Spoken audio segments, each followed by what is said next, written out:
Telangana CM KCR కుటుంబంపై అవినీతి ఆరోపణలుంటే బయట పెట్టాలని ఎమ్మెల్సీ కర్నె ప్రభాకర్ అన్నారు. అవినీతి జరిగిందని స్వయంగా రాజయ్యే ఒప్పుకున్నందున ఆయన తొలగించారని అన్నారు. టీటీడీపీ నేతలను ప్రజలు జోకర్లుగా చూస్తున్నారని ఎద్దేవా చేశారు.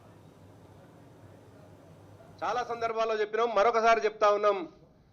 కేసీఆర్ గారి కుటుంబ సభ్యుల విషయంలో, ఆస్తుల విషయంలో విచారణ